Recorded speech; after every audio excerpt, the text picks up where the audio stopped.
ನಮಸ್ಕಾರ ಸ್ನೇಹಿತರೆ, welcome to info global. ಎಲ್ರಿಗೂ ತಿಳಿದಿರುವಂತೆ ಹಾಸನದ ಬಗ್ಗೆ ಹೊಸದಾಗಿ ಯಾರಿಗೂ ಪರಿಚಯ ಬೇಕಾಗಿಲ್ಲ. ಅತ್ಯಂತ ಸುಂದರ ನಗರಿ, ಅರೆಮಲೆನಾಡು ಹಾಗೂ ಹಾಸನ ಜಿಲ್ಲೆಯಲ್ಲಿ ಪ್ರಖ್ಯಾತ ಬೇಲೂರು ಚೆನ್ನಕೇಶವ, ಹಳೆಬೀಡು ಹೊಯ್ಸಳೇಶ್ವರ, ವಿಶ್ವವಿಖ್ಯಾತ ಶ್ರವಣಬೆಳಗೊಳ, ನೀರಿನಲ್ಲಿ ಮುಳುಗಿದ ಶೆಟ್ಟಿಹಳ್ಳಿ ಚರ್ಚ್, ಗೊರೂರು ಡ್ಯಾಮ್ ಹೀಗೆ ಹಲವಾರು ವಿಶಿಷ್ಟತೆಗಳನ್ನು ಹೊಂದಿರುವ ಹಾಗೂ ಪುರಾತನ ಸ್ಥಳ ಹಾಗೂ ದೇವಾಲಯಗಳಿಗೆ ಹೆಸರುವಾಸಿ. ನಾವಿವತ್ತು ಮಾತಾಡಕ್ಕೆ ಹೋಗ್ತಾ ಇರೋದು ಕೊನೆಯ ವಿಡಿಯೋದಲ್ಲಿ ತಿಳಿಸಿರುವಂತೆ ವರ್ಷದಲ್ಲಿ ಒಂದೇ ಬಾರಿ ದರ್ಶನ ಕೊಡುವ ಹಾಸನದ ಪ್ರಖ್ಯಾತ ದೇವಾಲಯಗಳಲ್ಲಿ ಒಂದಾಗಿರುವ ಹಾಸನಾಂಬ ಬಗ್ಗೆ ತಿಳ್ಕೊಳ್ಳೋಣ. ಹಾಗೆ ಇನ್ನು ಯಾರ್ಯಾರು ಚಾನಲ್ನ ಸಬ್ಸ್ಕ್ರೈಬ್ ಮಾಡಿಲ್ಲ, ದಯವಿಟ್ಟು ಸಬ್ಸ್ಕ್ರೈಬ್ ಮಾಡ್ಕೊಳ್ಳಿ, ಬೆಲ್ ಐಕನ್ನ ಕ್ಲಿಕ್ ಮಾಡಿ, ಕಮೆಂಟ್ ಹಾಗೂ ಶೇರ್ ಮಾಡೋದನ್ನು ಮರಿಬೇಡಿ. ಮುಂದಿನ ವಿಡಿಯೋದ ಬಗ್ಗೆ ಕೊನೆಯಲ್ಲಿ ತಿಳಿಸಿದ್ದೀನಿ, ತುಂಬ ರೋಚಕ ಕತೆ. ಅದಕ್ಕೆ ಎಲ್ಲರೂ ವಿಡಿಯೋನ ಕೊನೆಯವರೆಗೂ ನೋಡಿ ಸಪೋರ್ಟ್ ಮಾಡಿ.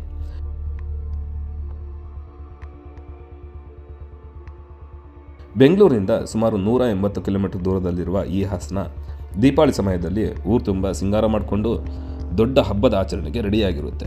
ಹೌದು, ಹಾಸನಾಂಬ ದೇವಾಲಯ ಈ ಟೈಮಲ್ಲಿ ಮಾತ್ರ ಓಪನ್ ಆಗಿರುತ್ತೆ. ಹಾಸನಾಂಬ ದೇವಾಲಯದಲ್ಲಿರುವ ಕಲ್ಲು ಇವಾಗಲೂ ಚಲಿಸುತ್ತೆ ಅನ್ನೋ ನಂಬಿಕೆ ಇದೆ. ಹಾಸನಾಂಬದ ಇತಿಹಾಸದ ಬಗ್ಗೆ ತಿಳ್ಕೊಂಡು ಬರೋಣ. ಹಾಸನಪುರಿ ಅನ್ನೋ ಪುರಾತನ ಹೆಸರನ್ನು ಹೊಂದಿದ್ದ ಈ ನಗರ ಕಾಲಕ್ರಮೇಣ ಸದಾ ಹಸನ್ಮುಖಿಯಾಗಿರುವ ದೇವಿ ನೆಲೆಸಿದ ಕಾರಣಕ್ಕೆ ಕಾಲಕ್ರಮೇಣ ಹಾಸನ ಆಯಿತು. ದುಷ್ಟರ ಸಂಹಾರಕ್ಕಾಗಿ ಆದಿಶಕ್ತಿ, ಬ್ರಹ್ಮನ ಶಕ್ತಿರೂಪಿಯಾಗಿ ಬ್ರಾಹ್ಮಣಿ, ಶಿವನ ಶಕ್ತಿರೂಪಿಯಾಗಿ ಮಾಹೇಶ್ವರಿ, ಷಣ್ಮುಖನ ಶಕ್ತಿರೂಪಿಯಾಗಿ ಕೌಮಾರಿ, ವಿಷ್ಣು ಶಕ್ತಿರೂಪಿಯಾಗಿ ವೈಷ್ಣವಿ, ವರಾಹ ಶಕ್ತಿರೂಪಿಯಾಗಿ ವಾರಾಹಿ, ಇಂದ್ರನ ಶಕ್ತಿರೂಪಿಯಾಗಿ ಇಂದ್ರಾಣಿ ಮತ್ತು ಆದಿಶಕ್ತಿಯಾಗಿ ಚಾಮುಂಡಿ ಅವತರಿಸಿ ಉತ್ತರ ಪ್ರದೇಶ ವಾರಣಾಸಿ ಅಂದರೆ ಇವತ್ತಿನ ಕಾಶಿಯಿಂದ ದಕ್ಷಿಣ ಕಡೆಗೆ ಆಕಾಶ ಮಾರ್ಗವಾಗಿ ಪ್ರಯಾಣ ಮಾಡುತ್ತಿದ್ದಾಗ ಹಾಸನದ ಸೌಂದರ್ಯಕ್ಕೆ ಮನಸೋತು ಇಲ್ಲಿ ನಿಲ್ಲಿಸ್ತಾರೆ. ಇದರಲ್ಲಿ 6 ಜನ ಮಾತೃಕೆಯರು ಹಾಸನದಲ್ಲಿ ನೆಲೆಸಿದರೆ ಒಬ್ಬರು ಅಂದರೆ ಬ್ರಾಹ್ಮಣಿ ಹಾಸನದ ಹತ್ತಿರ ಇರುವ ಕೆಂಚಮ್ಮನ ಹೊಸಕೋಟೆಯಲ್ಲಿ ಹುತ್ತದ ರೂಪದಲ್ಲಿ ನೆಲೆಸಿದ್ರು ಎಂದು ಹೇಳಲಾಗುತ್ತೆ. ಹಾಗಾದರೆ ನಾವು ಹಾಸನಾಂಬ ದೇವಾಲಯಕ್ಕೆ ಹೋದಾಗ 3 ದೇವಿಯನ್ನು ಮಾತ್ರ ನೋಡಿರೋದು ನೀವು ಗಮನಿಸಿರ್ಬೋದು.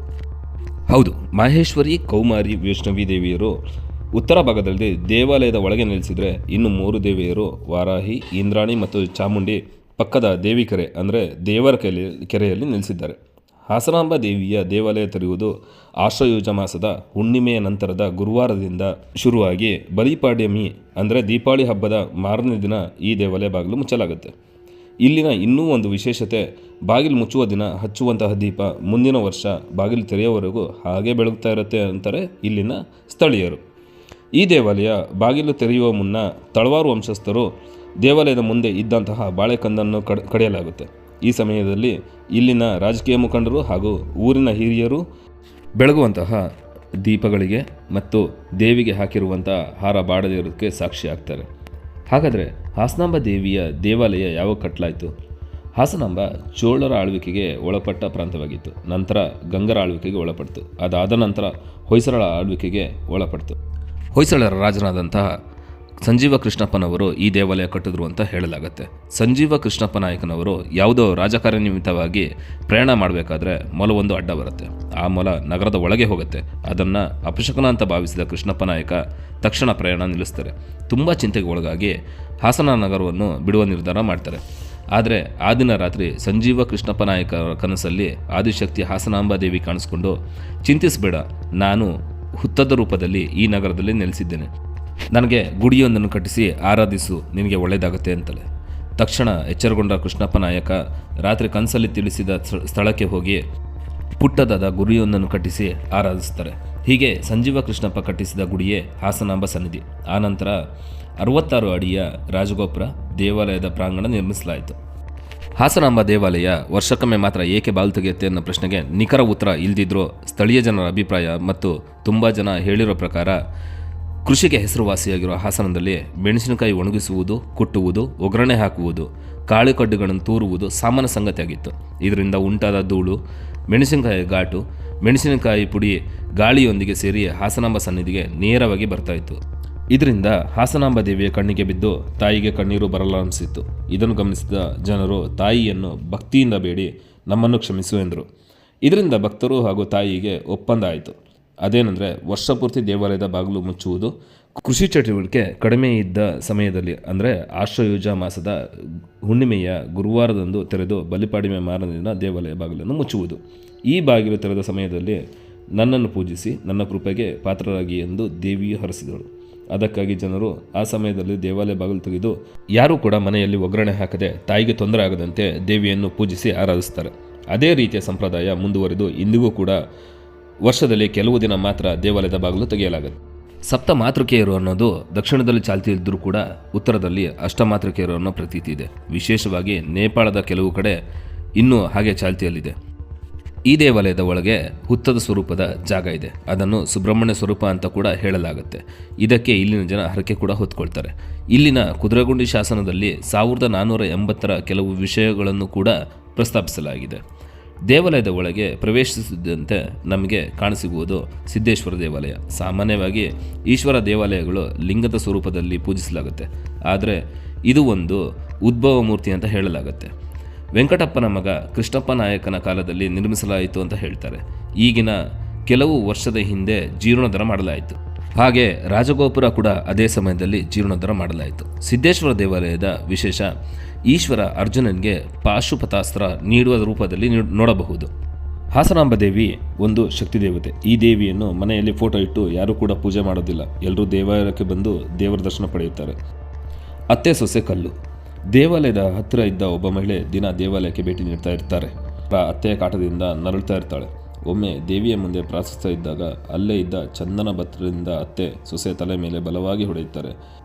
ಆ ಸಮಯದಲ್ಲಿ ಸೊಸೆಯು ರಕ್ಷಣೆಗಾಗಿ ಹಾಸನಾಂಬ ಕಾಪಾಡು ಎಂದು ಕೂಗಿಕೊಳ್ತಾಳೆ. ದೇವಿ ಪ್ರತ್ಯಕ್ಷವಾಗಿ ಅವಳನ್ನು ಕಲ್ಲು ಮಾಡಿ ದೇವಿಯ ಮುಂದೆ ಇರುವಂತೆ ತಿಳಿಸ್ತಾಳೆ.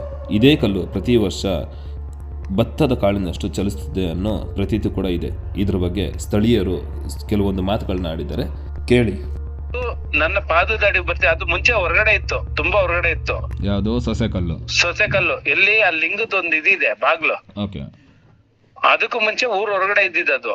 ಅಂದ್ರೆ ಬಾಗ್ಲಿದೆಯಲ್ಲ ದೇವ್ರದ್ದು, 3-4 ಬಾಗ್ಲು ಆಚೆ ಇತ್ತು. ಓಕೆನಾ? ಅಲ್ಲಿದ್ದು ಏನ್ ಹೇಳ್ತಾರೆ ದೇವ್ರು, ನೀನ್ ಯಾವತ್ತು ನನ್ನ ಪಾದದ ಹತ್ರ ಬಂದು ಇದಾಗ್ತೀಯ ಅವತ್ತು ಪ್ರಳಯ ಅಂತ. ಓಕೆನಾ? ಅದು ಅಲ್ಲಿಂದ ಸಾಸಿವೆ ಕಾಳಷ್ಟು ಜರ್ಕೊಂಡ್ ಬಂದು ದೇವ್ರ ಹತ್ರಕ್ ಬಂದಿರೋದು. ಬಟ್ ಅದು ನಿಜಾನ ಸರ್? ಅದು ಹೌದು, ಸತ್ಯ. ಇನ್ನು ನಡೀತಾ ಇದೆಯಾ? ಅದು ನಡೀತಾ ಇದೆ ಅಂದ್ರೆ ಇವಾಗ ಅದಕ್ಕೆ ಮುಂದಕ್ಕೆ ಇದು ಸರಿಬಾರ್ದು ಅಂದ್ಬಿಟ್ಟು ಒಂದ್ ಇದ್ ಮಾಡಿ ಮೊಳೆ ಎಲ್ಲ ಹೊಡೆದು ಸ್ಟಾಪ್ ಮಾಡಿದ್ದಾರೆ. ಅಂದ್ರೆ ಅದು ಆಕ್ಚುಲಿ ನಿಜ ನಡೀತಾ ಇದ್ದಿದ್ದು ನಿಜ. ಓಕೆ. ಅಂದ್ರೆ ಅದು ಬಾಗ್ಲು ಆಚೆ ಇತ್ತು. ನಾನ್ ಚಿಕ್ಕ ಹುಡುಗ ನೋಡ್ಬೇಕಾದ್ರೆ ಬಾಳೆ ಹಿಂದೆ ಇದ್ದಿತ್ತು. ಓಕೆ. ಆಮೇಲೆ ಮುಂದೆ ಬಂದಿತ್ತು. ಅದು ಸರ್ಕಂ ಬರ್ತಾ ಇತ್ತು. ಓಕೆ. ಅಂದ್ರೆ ಇವಾಗ ನಿಮಗೆ ಗೊತ್ತಿರೋ ಹಾಗೆ ನೀವು ಚಿಕ್ಕವರು ಇದ್ದಾಗಿಂದ ಇಲ್ಲಿ ತನಕ ಎಷ್ಟು ಮುಂದೆ ಬಂದಿದೆ ಅಂತ ನೀವ್ ಹೇಳೋ ಪ್ರಕಾರ? ನಾನ್ ನೋಡ್ದಂಗೆ ಅಣ್ಣ, ಅದು ಬಾಗ್ಲಿಂದ ಸುಮಾರು 50 ಕಂಡು ಒಂದ್ 5 ಅಡಿ ಅಷ್ಟೇ ಅನ್ಕೊಳ್ಳಿ. 5 ಅಡಿ 6 ಅಡಿ ಅಷ್ಟು ಮುಂದಕ್ಕೆ ಬಂದಿದೆ. ಅದು ನೀವು ನೋಡಿದ್ದೀರಾ? ನೀವು? ಹೌದು, ಚಿಕ್ಕ ವಯಸ್ಸಿಂದ ನಾವ್ ಯಾಕಂದ್ರೆ ಹೋಗ್ತಾ ಬರ್ತಾ ಇದ್ವಲ್ಲ, ಅವಾಗ ಈ ತರ ಇರ್ಲಿಲ್ಲ. ನಮ್ಗೆ ಬಂಡೆಗಳಿತ್ತು ಕೆಳಗಡೆ ಎಲ್ಲ. ಅವಾಗ ಬಾಗ್ಲ ಹತ್ರ ಇದ್ದಿದ್ದು, ಅದ್ ಮುಂದೆ ಬಂದಿರೋದು. ಸಾಸಿವೆ ಕಾಳಷ್ಟು ಪ್ರತಿ ವರ್ಷ ಸಾಸಿವೆ ಕಾಳಷ್ಟು ಮೂವ್ಮೆಂಟ್ ಮುಂದೆ ಬರ್ತಾ ಇದೆ. ಅದು ಯಾವತ್ತು ದೇವಿ ಹತ್ರ ಬರುತ್ತೆ ಅವತ್ತು ಜಗತ್ತು ಯಾವಾಗ ಪಾದದ ಹತ್ರ ಬಂದು ಇದಾಗುತ್ತೆ ಅವತ್ತು ಮಾತ್ರ ಪ್ರಳಯ ಆಗುತ್ತೆ ಅಂತ ಹೇಳಿದ್ರಂತೆ. ಜಗತ್ತು ಕಂಪ್ಲೀಟ್ ಆಗಿ ನಾಶ ಆಗುತ್ತೆ. ಯಾಕೆಂದ್ರೆ ಇದು ನನಗೆ ಪೂರ್ವಿಕರು ಹೇಳಿರೋದು, ತುಂಬಾ ಹಿಂದೆ ಪೂರ್ವಿಕರು. ಹಂಗಾಗಿ ಆ ಕತೆ ಹಂಗಿದೆ. ಆಯ್ತಾ? ಅದನ್ನ ಇನ್ನ ಅಂತಂದ್ರೆ ಬೇಕಾದ್ರೆ ಅಲ್ಲಿ ಸ್ಟೋರಿ ಇರ್ಬೇಕು. ಅವ್ರೇನು ಹೆಂಗ್ ಬಿಂಬಿಸಿರೋ ಗೊತ್ತಿಲ್ಲ ನನಗೆ, ಯಾಕಂದ್ರೆ ನಮ್ಮ ಹಿರಿಯರು ಹೇಳಿರೋದು ನಾನು ಇದ್ ಮಾಡಿದ್ದೇನೆ. ಅಂದ್ರೆ ನೀವು ಲೋಕಲೈಟ್ಸ್ ಆಗಿರೋದ್ರಿಂದ ನಿಮಗೆ ಏನ್ ಹೇಳಿದಾರೆ ಅದನ್ನ ನೀವು ನಾವು ಇದು ಮಾಡಿದೀವಿ. ಆಡಿಯೋ ಕೇಳಿಸ್ಕೊಂಡ್ರ ಸ್ನೇಹಿತರೆ, ಇದು ಸ್ಥಳೀಯರ ಮಾತು.